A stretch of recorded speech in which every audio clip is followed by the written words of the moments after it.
ప్రతిపక్షం అంటూ ఏదీ లేదు, ప్రతిపక్ష పార్టీయే లేదు మనకి. కానీ ఈ రెండు జాతకాలని దృష్టిలో పెట్టుకొని అటు చంద్రబాబు నాయుడు గారిది ఇది జనసేన రెండు దృష్టిలో పెట్టుకుని నాకు ఒక విషయం చెప్పు. మనకి ప్రతిపక్షం లేదు, ఈ మిత్రపక్షంగా ఉన్న జనసేన రేపు ప్రతిపక్షం అయ్యే ఛాన్స్ ఉందని కూడా అంటున్నారు.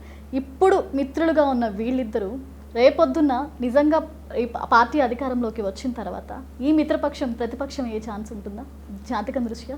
నాకు తెలిసినంత వరకు కొత్త చంద్రబాబు నాయుడు గారిని చూస్తారు ఈసారి అని నేను అనుకుంటున్నాను. ఎందుకు అంటే అమ్మా, ఇప్పుడు ప్రతిపక్షం ఎప్పుడు అవసరం వస్తుంది? పాలకపక్షం తప్పులు చేసినప్పుడు ప్రతిపక్షం ఏలెత్తి చూపించాలనేది ఉంటుంది. ప్రతిపక్షము మాకు అవసరము లేదు, మీదే ఉండాలి అని కదా ప్రజలు తీర్పిచ్చినట్టుగా మనం భావించాలి. ఒకటి నంబర్ 1. రెండవది, ఎంత అదృష్టము కలిగితేనో కదా ఇంత బ్రహ్మాండమైనటువంటి మ్యాండేట్ వీళ్ళకి ఇస్తారు. అది చంద్రబాబు నాయుడు కూడా ఒక మాట అన్నారు. ఆయన చంద్రబాబు నాయుడు గారు, నేను కామన్ మ్యాన్గా ఉంటాను, సీఎంగా ఉండరు, ఈసారి మీరు కొత్త చంద్రబాబు నాయుడును చూస్తారు, మార్పు చూస్తారు నాలో అన్నారు ఆయన. అట్లా ఇప్పుడు తప్పులు చెయ్యాలి అనేటువంటిది ఉండదమ్మా, వీళ్ళు వేలెత్తి చూపిస్తారు చేస్తారు అనేటువంటిది. మీకు ఇంకొక చిన్న మాట చెప్తాను. పవన్ కళ్యాణ్ గారు చంద్రబాబు నాయుడు గారు ఇద్దరూ కలిసి కూటమి వ్యవహారముగా, ఏది బీజేపీ కూడా కలిసి కూటమి వ్యవహారముగా ఇప్పుడు ఇక్కడ పార్టీ వచ్చింది.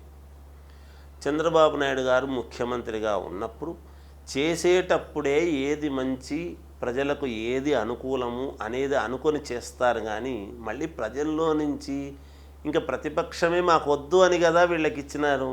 ఇంకా ప్రతిపక్షం మళ్ళీ ఉండి అడగాలి చెయ్యాలి, నేను అనవసరంగా ప్రతిపక్షంలో కూర్చోవాలని ఎందుకు అడుగుంటారు? ప్రజలు వద్దన్న ప్రతిపక్షాన్ని నేను ప్రతిపక్షానికి పోతా అని గెలిచిన వాళ్ళు ఎందుకు పోతారమ్మా?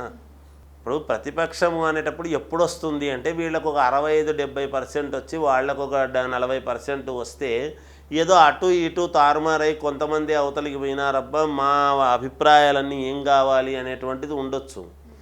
ఇక్కడ ప్రతిపక్షము అనేటువంటి పరిస్థితే లేకుండా మొత్తం మీరే ఉండాలి అని ప్రజలు ఏకోన్ముఖముగా తీర్పిచ్చినప్పుడు మళ్ళీ ప్రతిపక్షం ఉండాలనే కోరికలు ఎందుకు? ఆంధ్రప్రదేశ్కు ప్రతిపక్షములో ఎవరు ఉండినా మళ్ళీ ఏమి ఇబ్బంది కలిగిస్తారో అని కదా వద్దనుకున్నారు, కావాలనుకున్న పార్టీకి వేశారు. దాన్ని మనం గమనించాలి. ఇప్పుడు ఒక సామెత ఏదో గుర్తొస్తుంది, నా ఎంట రావద్దంటే నన్ను ఎత్తుకోనుకో అన్నట్టు ఉంటుంది. మాకు వద్దో అని కదా వద్దనుకొని ఇచ్చినారు. ఇక మళ్ళీ మేము ప్రజల పక్షాన నుండి మేము పోట్లాడతామంటే అర్థం ఏమిటి?